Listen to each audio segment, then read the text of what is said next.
Muy buenas tardes, bienvenidos sean a este su canal en YouTube, Filosofía Channel. Al micrófono su amigo José Mario Hernández, quien les agradece infinitamente por sintonizarnos, así como por su fina atención. Muchas gracias. De seguro deben tener alguna idea preconcebida acerca de qué va a tratar este video debido a la advertencia que coloqué al principio. Pero primero quisiera ser portador de buenas noticias. ¿Les parece? Comencemos entonces con las primeras noticias agradables. Y la primera que tengo que decirles es que la familia Filosofía Channel sigue creciendo.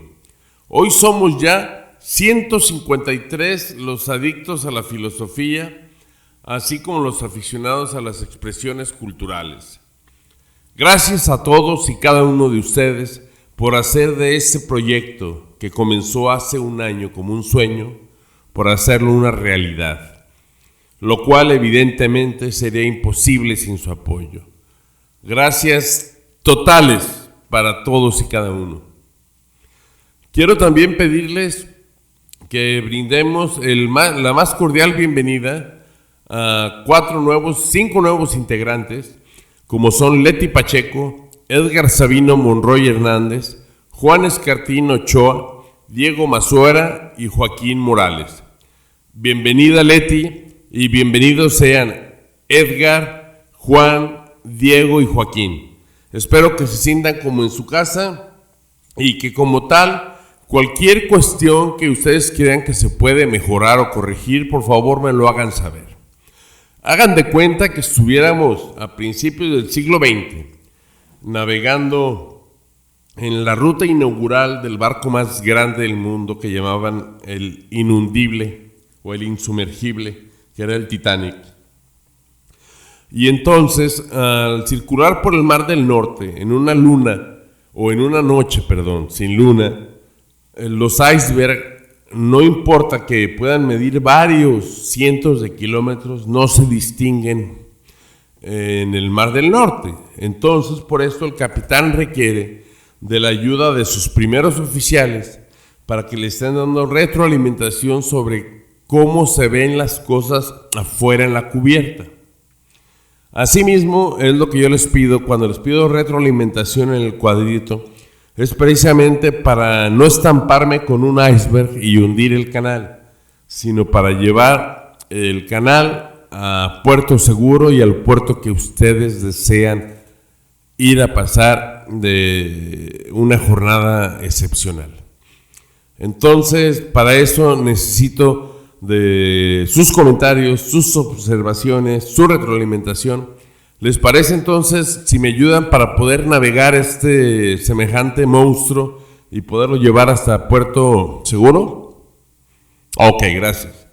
Y bueno, ya que estaba hablando sobre comentarios y retroalimentaciones, quiero agradecer especialmente a algunos colegas que son bastante activos en este sentido, y entre ellos se destacan No, Ulises Ramírez, Arturo Contreras y por supuesto Primus GDL. A todos ustedes, gracias. Y ahora les sugiero que comencemos viendo el video corporativo.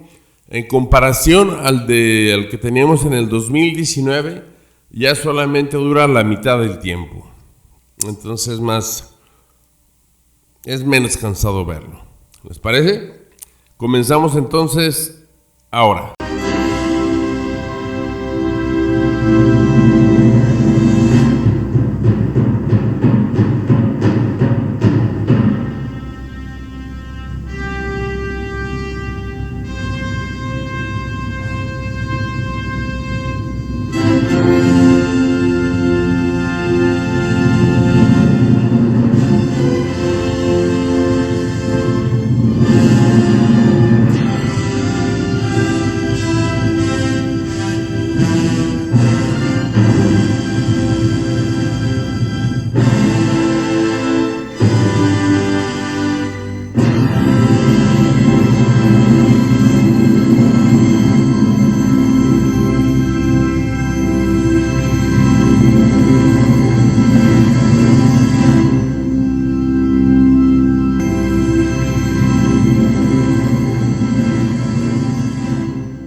Pues bien, en este video, consiste en la primer parte de la deconstrucción del video de la leyenda negra de América, que es un fusil de un libro llamado La leyenda negra y la verdad histórica de España. Y este libro fue a su vez escrito y editado por Julián de Juderías, en 1913.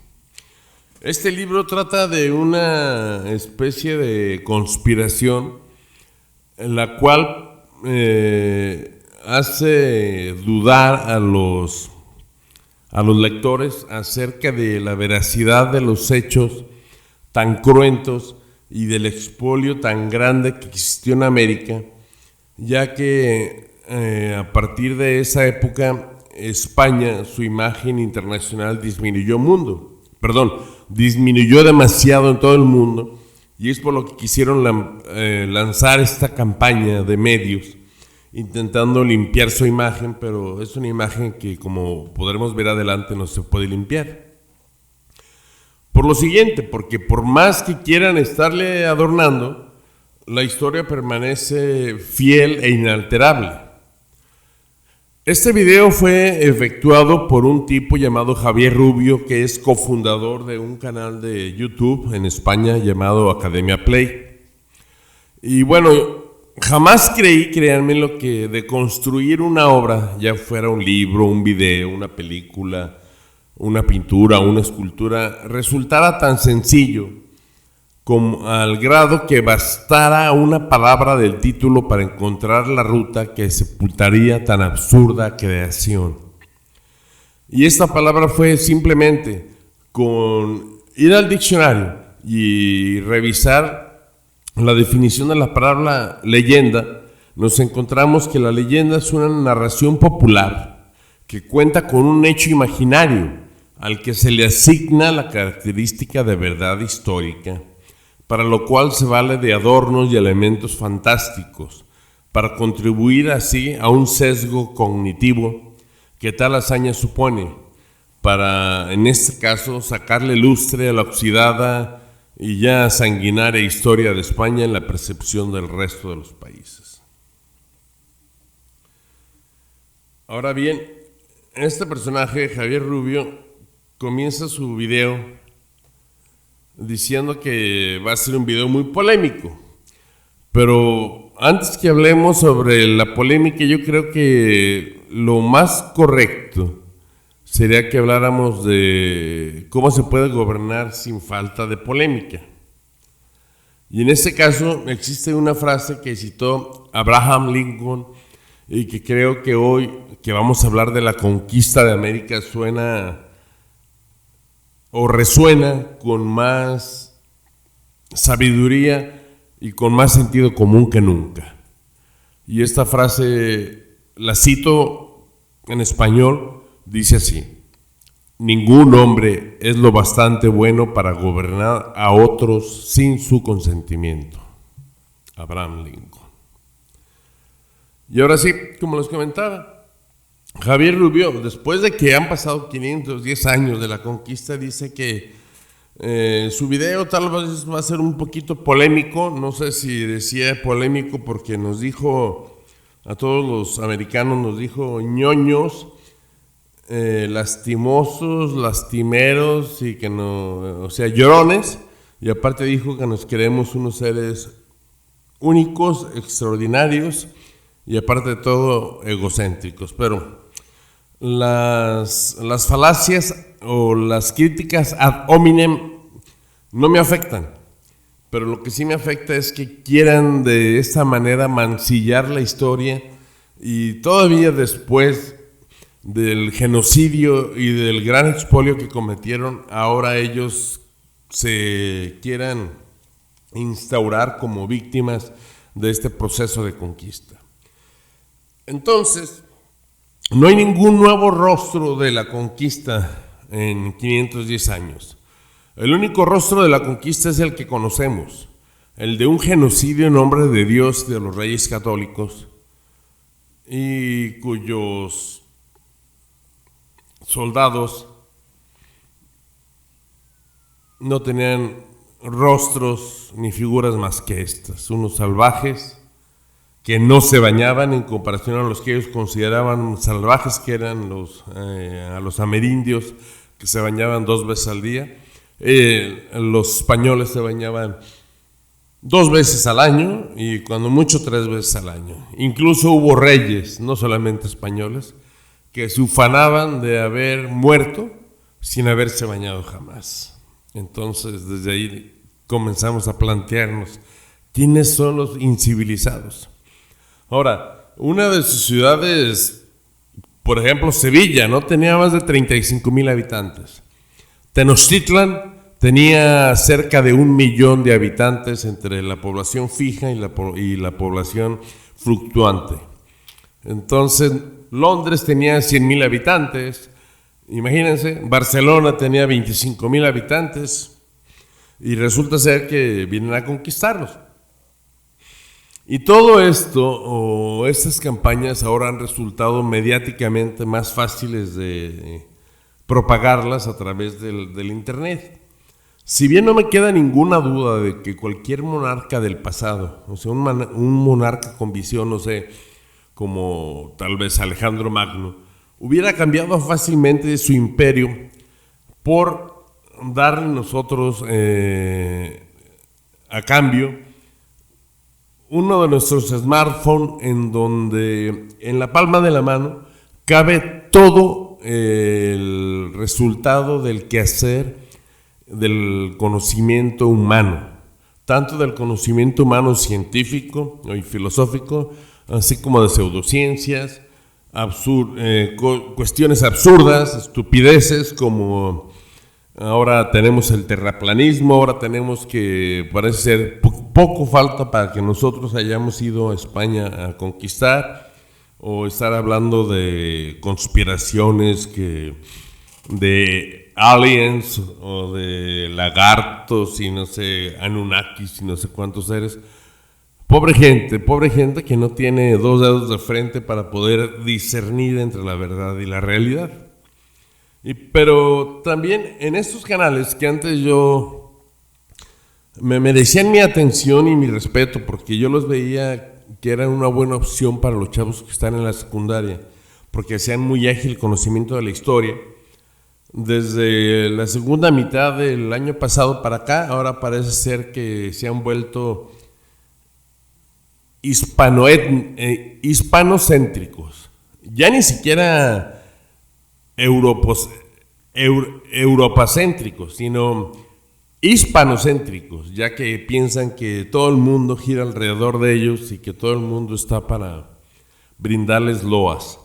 Y bien, bueno, este es el personaje, este gordito es Javier Rubio y este es el fusil.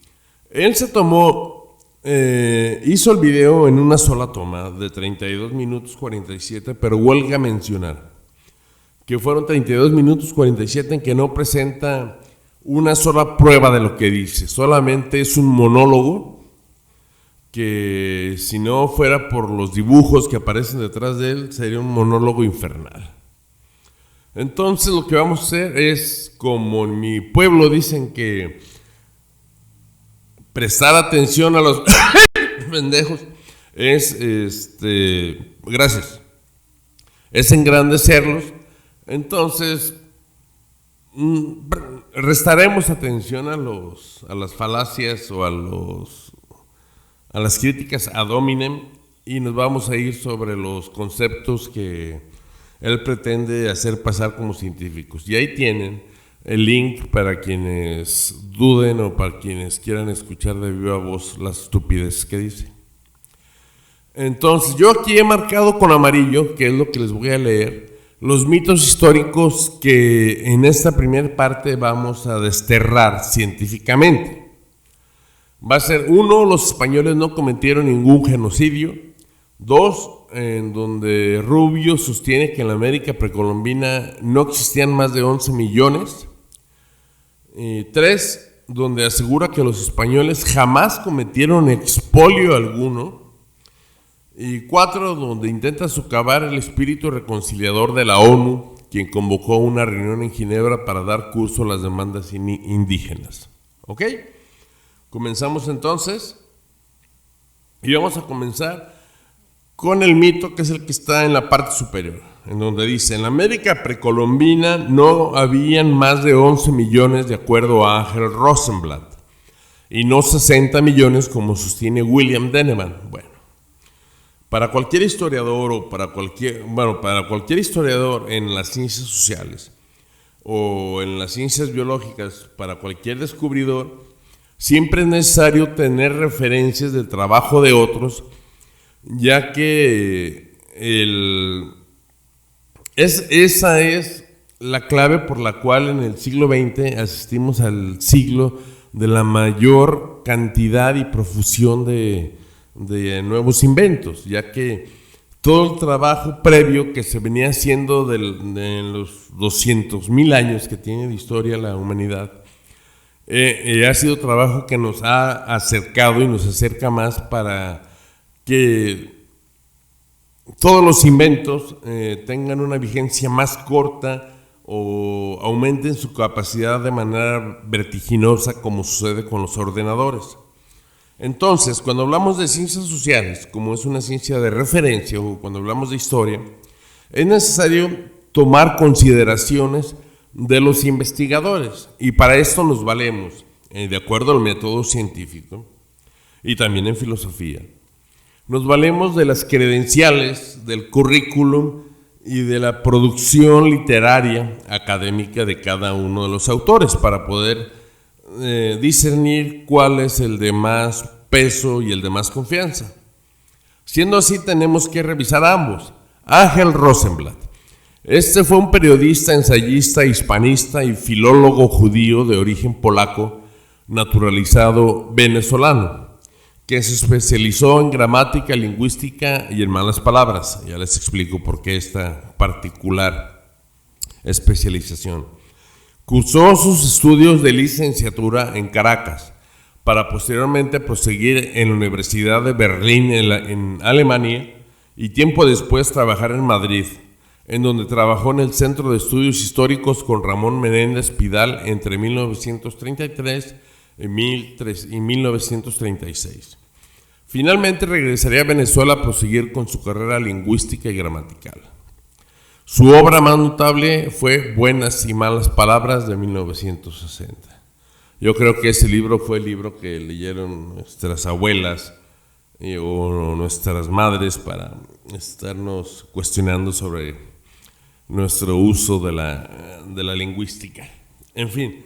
Ahora, William Deneman. William Maxfield Deneman es un geógrafo, es profesor emérito de geografía en la Universidad de Wisconsin-Madison y un miembro destacado en la Escuela Berkeley de Geografía Latinoamericana. También trabajó en el Instituto Gaylord Nelson de Estudios Ambientales de la misma universidad y es presidente honorario de la Asociación Americana de Geógrafos. En la publicación que él hace, en el libro en donde describe la metodología y cómo llega al cálculo de que fueron cerca de 60 millones de amerindios, esto fue publicado en 1976, aunque después fue corregida esa fecha a la luz de nuevos descubrimientos, que es algo magnífico que tiene la ciencia, que es autocorregirse. Bueno, él escribe dentro de la introducción de su libro que el descubrimiento de América fue seguido posiblemente por el mayor desastre demográfico en la historia del mundo. Ahora bien, esto fue lo que publicaron. En cuanto a la población que existía en 1492, Rosenblatt escribe que en su cálculo fueron 11.285.000 habitantes antes de la llegada de Colón. Para Deneman fueron 57.300.000 en el cálculo de 1976. Y como ya les había dicho, lo corrige con su grupo multidisciplinario. En 1992 se dan cuenta de unos errores en la metodología y lo disminuyen en 3.600.000. También hay algo que olvida mencionar Rubio. Y es que no solamente existen estos dos investigadores, existen de hecho tres grandes corrientes. Una es la corriente minimalista que se anda por las ramas, no por las ramas, por las raíces, dando cifras tontas y locas, pero cifras muy bajas, como sería esta de 11 millones. Está el grupo maximista, que estos dan cifras también, estos andan por las ramas, dando cifras superiores a los 200 millones. Y está el grupo mesurado, que es el del mayor grupo de científicos multidisciplinarios, en el cual está Denevan, y son los que se caracterizan por dar las cifras más mesuradas de todas y con mayor evidencia. Ahora bien, esta es la producción literaria de ambos escritores. Los dejo para que las lean, para que no estén escuchando mi voz.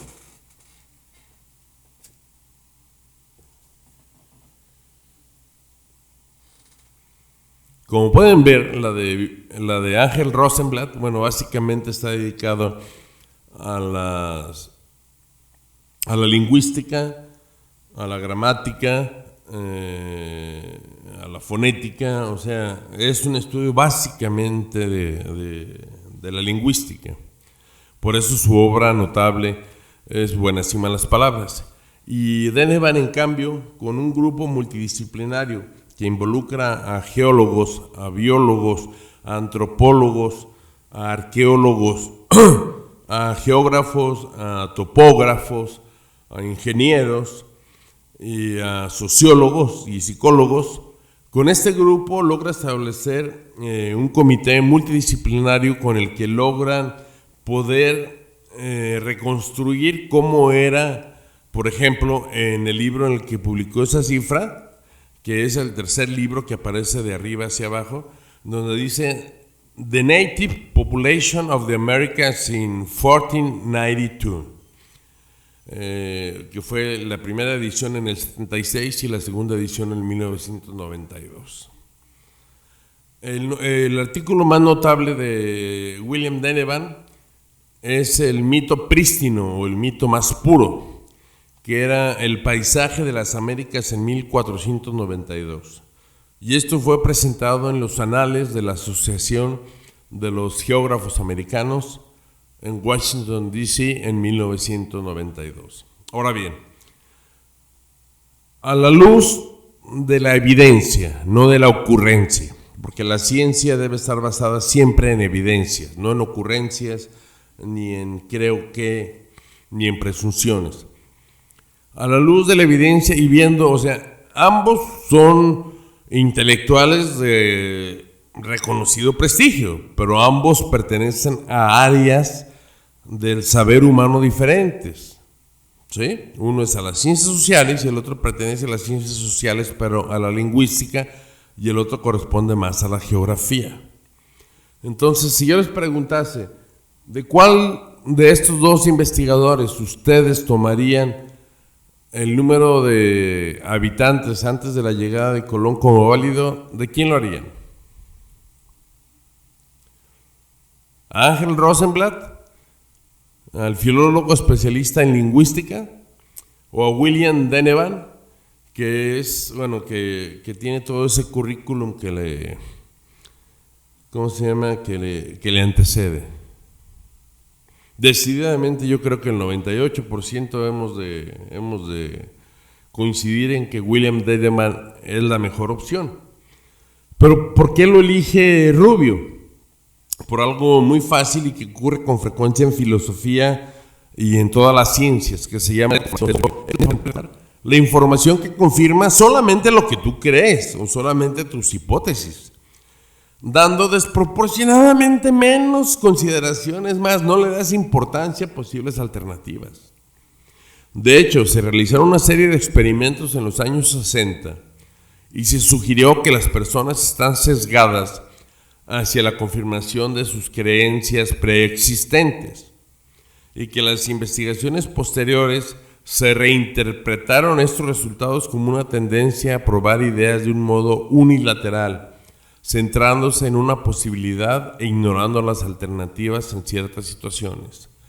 Esta tendencia puede sesgar las conclusiones personales entre las explicaciones de las tendencias observadas y se encuentra en particular en personas cuyo pensamiento ilusorio se encuentra desproporcionadamente más desarrollado y en personas cuya limitada capacidad para procesar la información no pueden procesar información abrumadora, por eso pueden sesgarse con mucha frecuencia. Ahora, un mito: los españoles no cometieron ningún genocidio.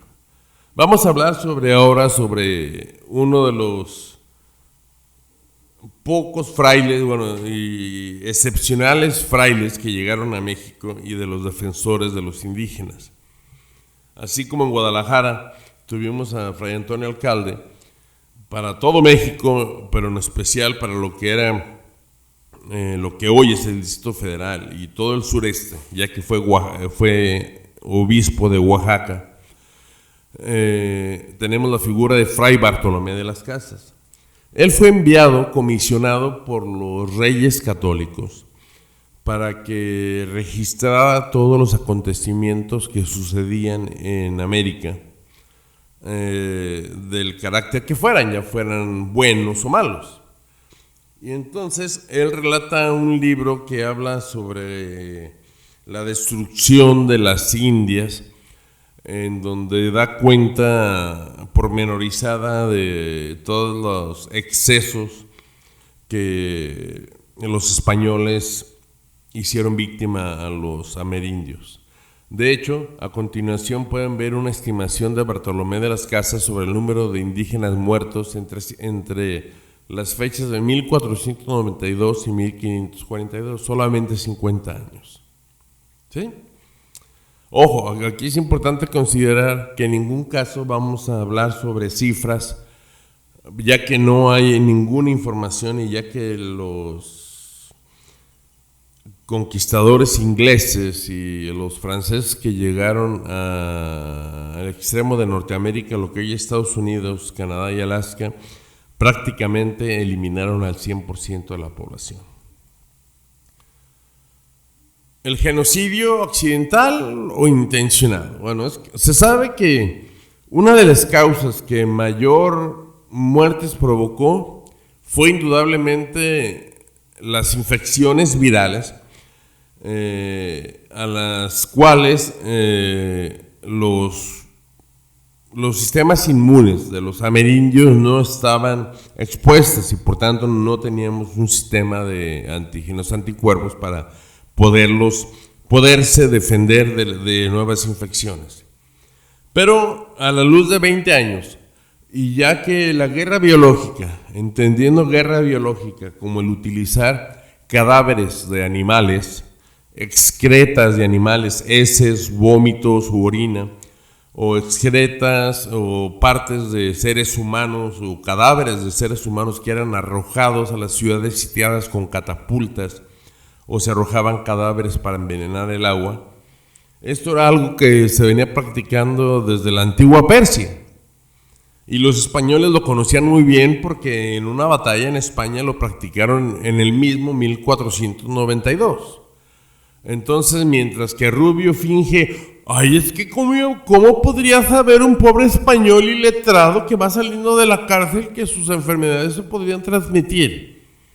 Digo, caray, si los animales en la especie zoológica más inferiores, cuando habitan en colonias, como las hormigas o como las abejas, cuando una de ellas se sabe que está enferma, se separa de la colonia para no enfermar al resto. Pero parece que en España la evolución funciona diferente. Al respecto de esto vamos a estar hablando, pero esto no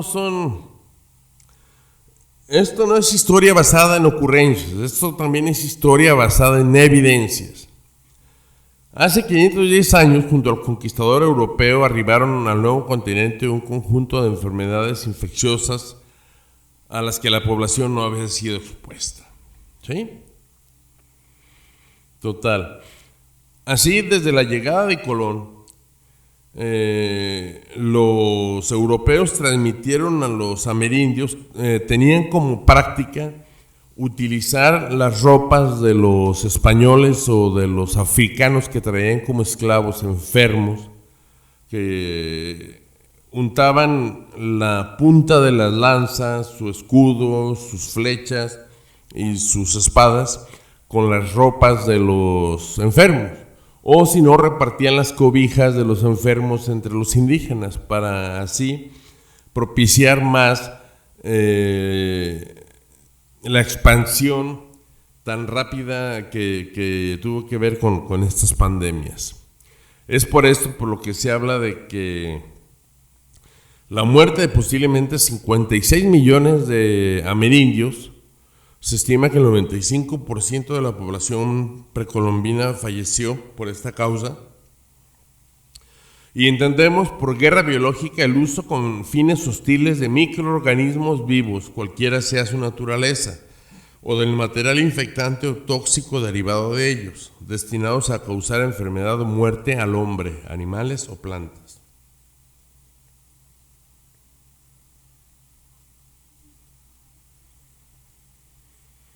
Aquí tenemos un artículo médico publicado en la revista chilena de infectología.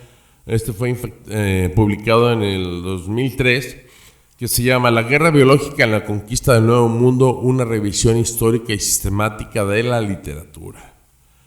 En resultado, se encontraron, tienen a su izquierda, o a mi izquierda, que es su derecha, van a tener lo que tiene que ver con el resumen del estudio. Y acá tenemos, del lado contrario, tenemos lo que son los materiales y métodos, que es el resumen, y los resultados.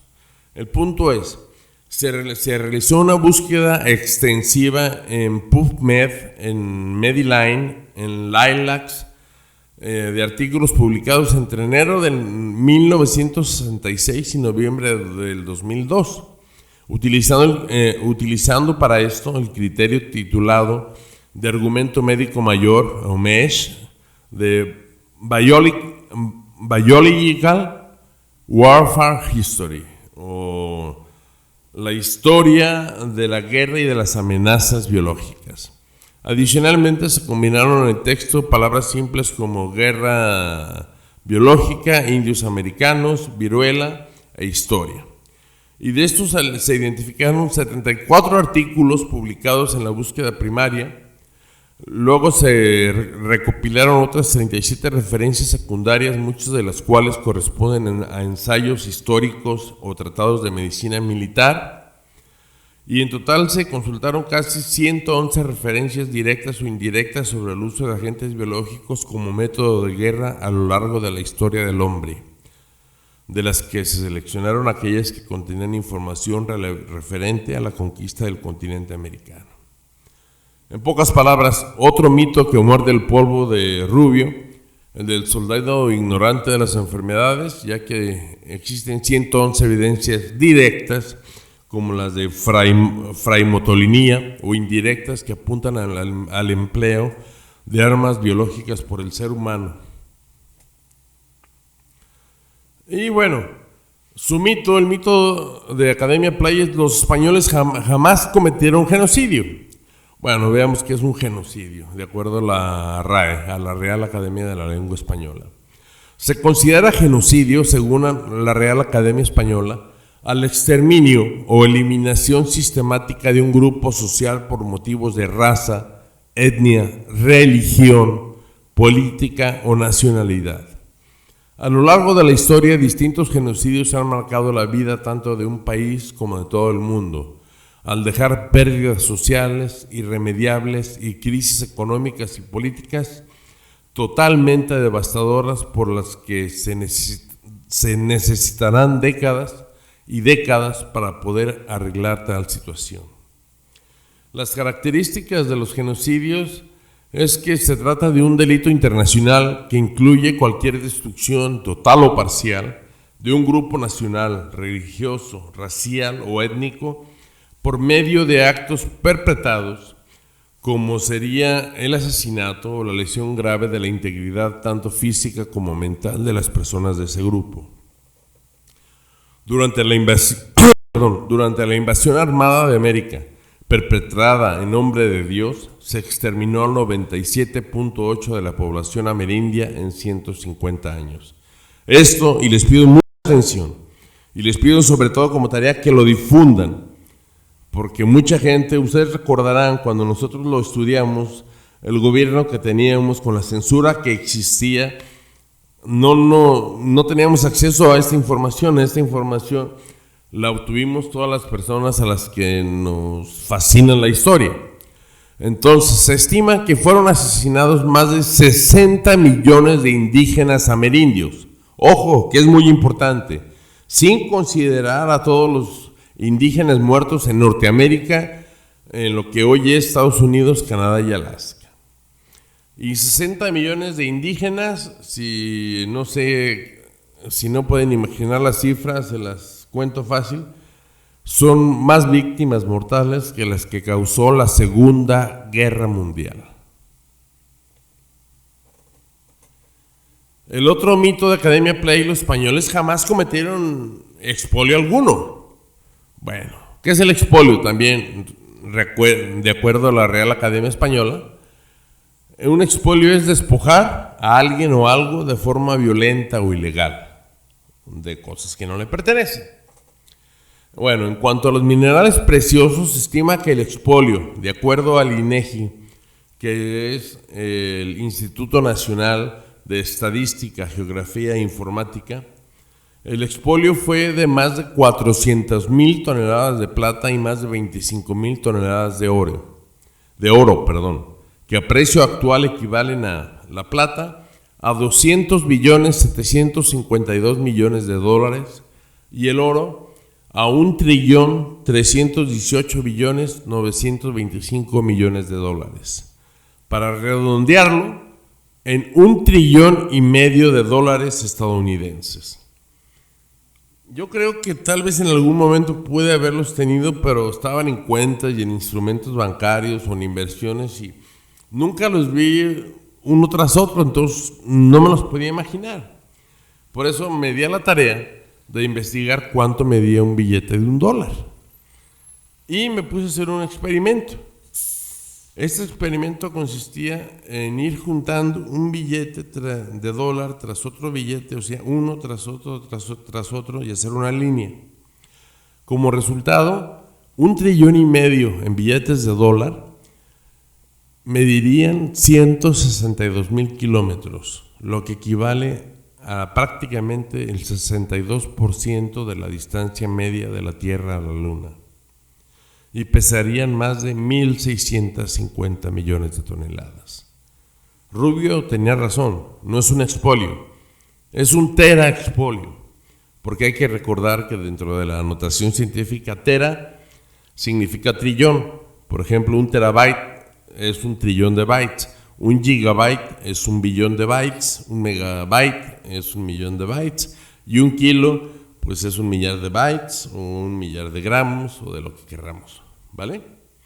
Entonces imagínense si no hubieran sido, aparte de tan idiotas, tan malgastados, seguramente hubieran llegado a la Luna a muchísimos siglos antes que los rusos y que los americanos.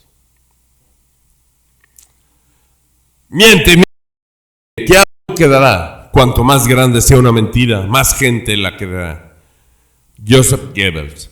Joseph Goebbels fue el ministro de propaganda del partido nazi. Mucha gente se pregunta por qué la gente, los alemanes siendo tan inteligentes, seguían a un ser que se notaba luego que estaba obnubilado y enajenado. ¿Por qué lo seguían? Pues buena parte fue gracias al programa de propaganda que inventó Joseph Goebbels, que es tan importante que estoy convencido que para el próximo mes dedicaremos un video a esto, al sistema de propaganda del partido nazi, porque no se quedó ahí, se sigue utilizando hoy en día, como lo van a identificar. Y finalmente, la leyenda negra y la postura de la ONU. Hubo diferentes reclamaciones por parte de movimientos indigenistas e indianistas que recuperan el discurso del genocidio, el etnocidio Déjenme distinguirles aquí. El genocidio, quedamos que es el asesinamiento de una gran cantidad de personas o un colectivo de seres humanos por cuestiones de raza, de creencias políticas, de raza, de sangre, de lo que ustedes gusten. El etnocidio, en cambio, se concibe como la destrucción de todos los rasgos culturales de una nación. Y es que lo que pasó en América fueron las dos cosas. Existió el genocidio, se acabó con el 97.8% de los indígenas, y también el etnocidio. Se derribaron las pirámides, se derribaron los dioses, trajeron otra religión donde ya teníamos una. Entonces trajeron un idioma en donde había más de 1100. Entonces, de este tamaño y tan justa fue esta negociación. Total, viendo todas esas querellas, el Congreso Internacional de Indigenismo de la ONU convoca una reunión para Ginebra de 1987, en donde se nombró al activista, pensador y escritor uruguayo Eduardo Galeano como embajador de buena voluntad. Eduardo Galeano, quien es conocido por sus pensamientos, por sus aforismos, es también autor de un libro cuya lectura debería ser obligada en América Latina y no debería existir un solo adulto que no la conociera y menos un joven. Este libro se llama Las venas abiertas de América Latina. Esta es una obra que narra el proceso del cual surgieron los grupos oprimidos americanos como resultado de la asociación entre capitalismo, colonialismo y cristianismo. También, hubo unos acuerdos en los cuales quedaron de que por razones análogas ya no se van a utilizar palabras ofensivas como colonización de América o imperio español de América, ni eufemismos como evangelización de América o dominación de América, ni destrucción de América, proponiendo un descriptivo y conciliador encuentro entre España y América. Respecto al nombre, Pérez Luño en 1992 pasa revista a términos que van quedando inadecuados, como el descubrimiento de América, porque connota encontrar lo que se busca, y no fue el caso. O sea, Colón todavía en su lecho de muerte pensó que llegó a las Indias orientales, jamás supo que estaba en un nuevo continente. Entonces no se puede descubrir lo que no se busca. Tampoco invención de América porque exige precisiones. Y luego vamos a salir con que si Dios lo inventó, o con que si fueron los Anunnakis o no sé quién. Luego, la conquista de América, porque la presencia española no se pensó como tal en las ordenanzas generales de las Indias. Felipe II afirma en términos concluyentes que respecto al calificativo, hablar de conquista estaba mal dicho por la connotación violenta del término. Actualmente la discusión está girando en torno a hablar sobre genocidio, represión y expoliación. Y es justo mencionar que en 1492 no solamente se descubre o se da el encuentro entre España y América.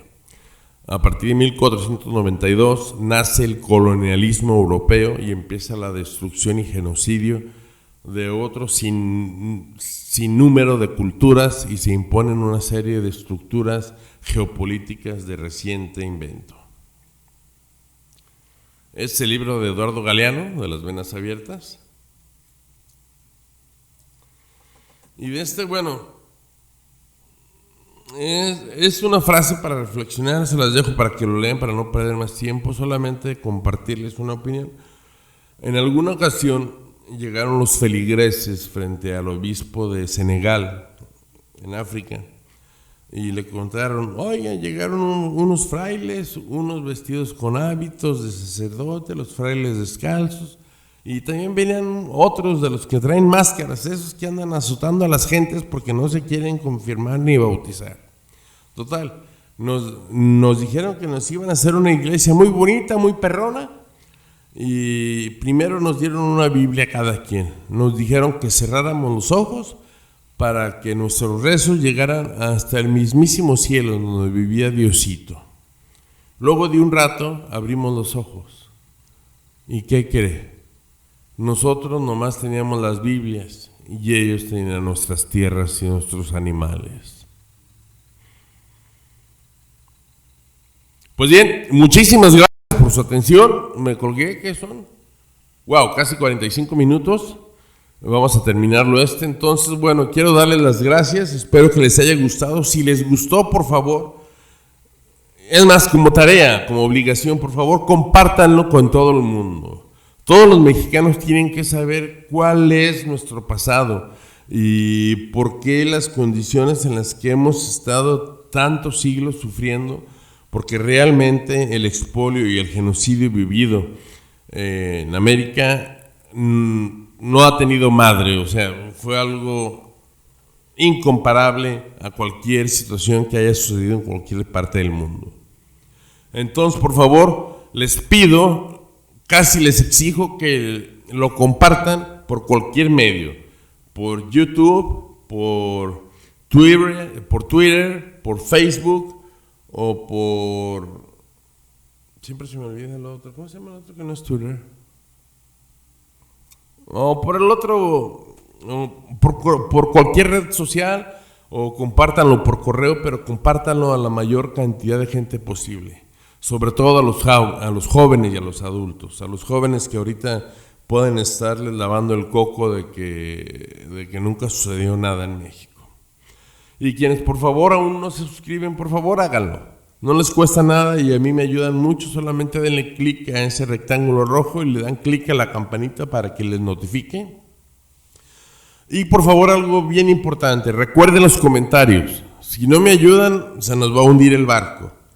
Y necesito también que me marquen su like